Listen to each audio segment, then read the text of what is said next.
হরে কৃষ্ণ।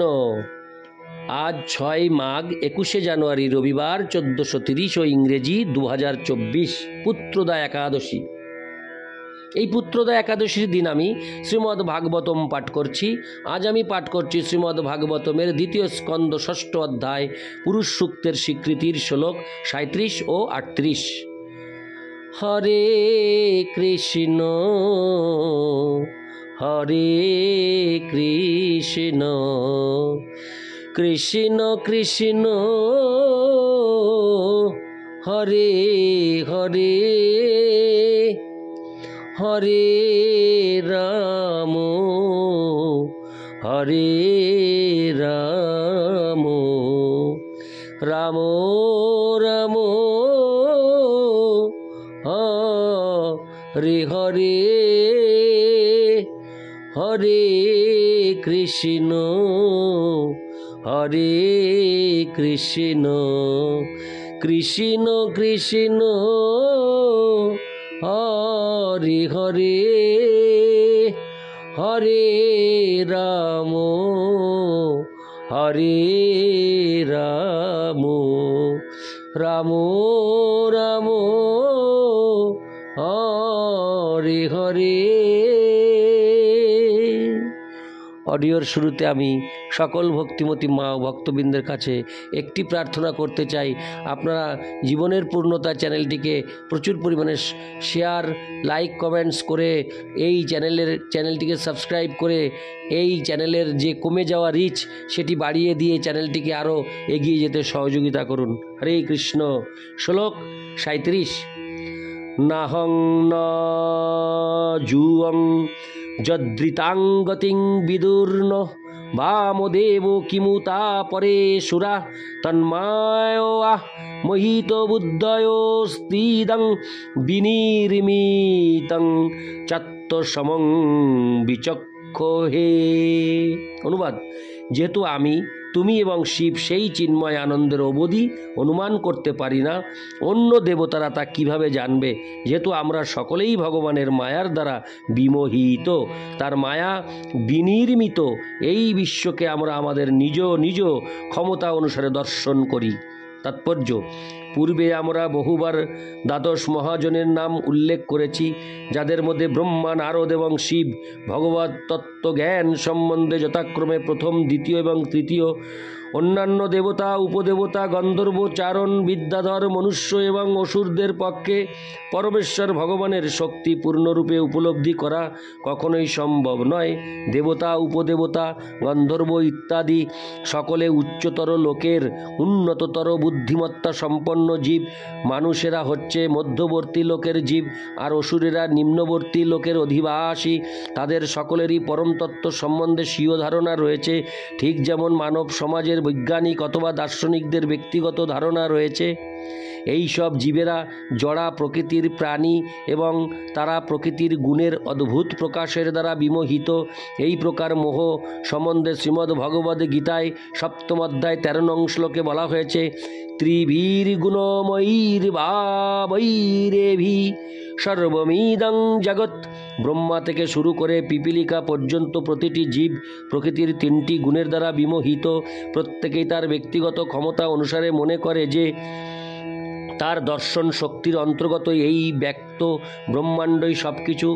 তাই বিংশ শতাব্দীর মানব সমাজের বৈজ্ঞানিকেরা তাদের নিজেদের ক্ষমতা অনুসারে এই ব্রহ্মাণ্ডের আদি এবং অন্ত গণনা করে। কিন্তু এই সমস্ত বৈজ্ঞানিকেরা কি জানে, ব্রহ্মাও এক সময় নিজেকে ভগবানের একমাত্র পুত্র বলে মনে করে মোহগ্রস্ত হয়েছিলেন। কিন্তু পরে ভগবানের কৃপায় তিনি জানতে পেরেছিলেন যে এই ব্রহ্মাণ্ডের অতীত আরও অনেক গুণ বড় ব্রহ্মাণ্ড রয়েছে এবং সেখানে তার থেকে অনেক গুণ শক্তিশালী ব্রহ্মারা রয়েছেন। সেই সমস্ত ব্রহ্মাণ্ড একত্রে ভগবানের একপাদ বিভূতি, যা ভগবানের সৃজনাত্মক শক্তির 1/4 মাত্র। তার শক্তির অন্য 3/4 চিৎজগৎ রূপে প্রকাশিত। অতএব ক্ষুদ্র বৈজ্ঞানিকেরা তাদের ক্ষুদ্র মস্তিষ্ক নিয়ে পরমেশ্বর ভগবান শ্রীকৃষ্ণ সম্বন্ধে কি জানতে পারে? ভগবান তাই বলেছেন, মহিতাং নাভিজানাতি মামেভ্যো পরমব্যয়ম। জড়া প্রকৃতির গুণের দ্বারা বিমোহিত হয়ে তারা জানতে পারে না যে এই ব্যক্ত জগতের অতীত পরমেশ্বর ভগবান রয়েছেন, যিনি হচ্ছেন সব কিছুর পরম নিয়ন্তা। ব্রহ্মা, নারদ এবং শিব পরমেশ্বর ভগবান সম্বন্ধে যথেষ্ট পরিমাণে জানেন এবং তাই সকলের কর্তব্য হচ্ছে নিজেদের ক্ষুদ্র মস্তিষ্কের ক্ষমতায় সন্তুষ্ট না হয়ে এবং মহাকাশযান ও আধুনিক বিজ্ঞানের এই প্রকার শিশুসুলভ আবিষ্কারে মোহিত না হয়ে ব্রহ্মা, নারদ, শিব আদি মহাজনদের নির্দেশ অনুসরণ করা। পিতার পরিচয় জানার ব্যাপারে যেমন মাতার বাণী হচ্ছে সর্বশ্রেষ্ঠ প্রমাণ, তেমনি ব্রহ্মা, নারদ, শিব প্রমুখ মহাজন কর্তৃক প্রদত্ত বেদরূপী মাতাই হচ্ছেন পরম পিতা। পরমেশ্বর ভগবান সম্বন্ধে জানবার সর্বশ্রেষ্ঠ উপায়।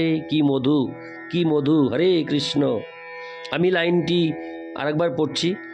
পিতার পরিচয় জানার ব্যাপারে যেমন মাতার বাণী হচ্ছে সর্বশ্রেষ্ঠ প্রমাণ, তেমনি ব্রহ্মা, নারদ, শিব প্রমুখ মহাজন কর্তৃক প্রদত্ত বেদরূপী মাতাই হচ্ছেন পরম পিতা। পরমেশ্বর ভগবান সম্বন্ধে জানবার সর্বশ্রেষ্ঠ উপায়।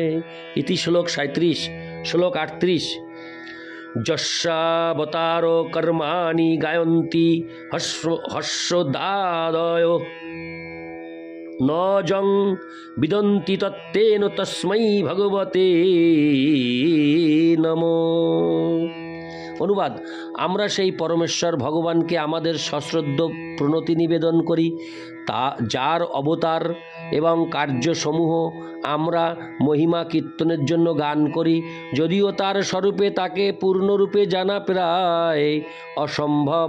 তাৎপর্য: শাস্ত্রে বলা হয় যে ভগবানের দিব্য নাম, রূপ, গুণ, লীলা, পরিকর, ব্যক্তিত্ব ইত্যাদি স্থূল জড় ইন্দ্রিয়ের সাহায্যে অনুভব করা সম্ভব নয়। কিন্তু ইন্দ্রিয়সমূহ যখন শ্রবণ, কীর্তন, স্মরণ এবং শ্রীবিগ্রহের শ্রীপাদপদ্মের আরাধনার মাধ্যমে পবিত্র হয়, তখন ভগবান ভক্তের ভক্তির মাত্রা অনুসারে নিজেকে প্রকাশ করেন। যে যথামাং প্রপদ্যন্তে, ভগবানকে আজ্ঞাবহ মাল যোগানদার মনে করা উচিত নয়। যাকে আমাদের দেখতে চাওয়ার বাসনা করা মাত্রই আমাদের সামনে এসে উপস্থিত হতে হবে।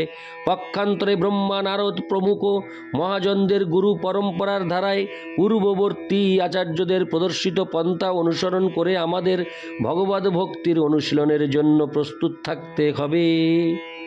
ভগবদ ভক্তির অনুশীলনের ফলে যখন ইন্দ্রিয়সমূহ ক্রমশ শুদ্ধ হয়, তখন ভক্তের পারমার্থিক প্রগতির মাত্রা অনুসারে ভগবান তার কাছে তার স্বরূপ প্রকাশ করেন। কিন্তু যারা ভগবদ ভক্তির সম্প্রদায়ভুক্ত নয়, তারা কেবল তাদের দার্শনিক অনুমানের দ্বারা তাকে উপলব্ধি করতে পারে না। এই প্রকার কঠোর পরিশ্রমকারীরা শ্রোতৃমণ্ডলীর সামনে শব্দজাল বিন্যাস করতে পারে, কিন্তু কখনো পরমেশ্বর ভগবানকে তার সবিশেষ স্বরূপে জানতে পারে না। ভগবান শ্রীমদ্ ভগবদ গীতায় স্পষ্টভাবে ঘোষণা করেছেন, কেবল ভক্তির মাধ্যমেই তাকে জানা যায়। কোনো রকম গর্বোদ্ধত জড় পন্থায় তর্ক বিতর্কের মাধ্যমে ভগবানকে জানা যায় না। পক্ষান্তরে বিনম্র ভক্ত ঐকান্তিক সেবার মাধ্যমে ভগবানকে সন্তুষ্ট করতে পারেন এবং তার ফলে ভগবান সেই ভক্তের কাছে নিজেকে প্রকাশ করেন।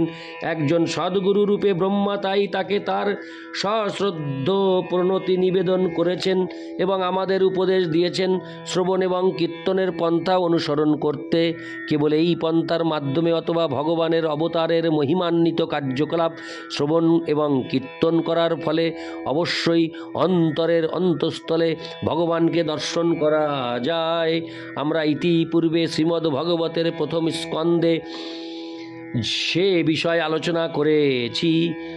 তশ্রদ্ধধানামুনয় জ্ঞান বৈরাগ্যযুক্তয়া পশ্যন্তাত্মনি চাত্তানাং ভক্তা শ্রুত গৃহীতয়া। অর্থাৎ কোনো প্রকারেই পরমেশ্বর ভগবানকে পূর্ণরূপে জানা যায় না, কিন্তু শ্রবণ, কীর্তন ইত্যাদি ভগবদ ভক্তির পন্থায় তাকে আংশিকভাবে দর্শন করা এবং উপলব্ধি করা যায়। হরে কৃষ্ণ। সকল ভক্তিমতী মা ও ভক্তবৃন্দের কাছে আমার বিনীত প্রার্থনা, আপনারা আমার এই জীবনের পূর্ণতা ইউটিউব চ্যানেলটিকে সাবস্ক্রাইব, লাইক, কমেন্টস ও শেয়ার পূর্বক এই চ্যানেলের রিচ বাড়িয়ে ঊর্ধ্বগতিতে তুলে দিন, যাতে আমি এই চ্যানেলে সম্পূর্ণ শ্রীমদ্ ভাগবতম পাঠ করে আপনাদের শ্রবণ করাতে পারি।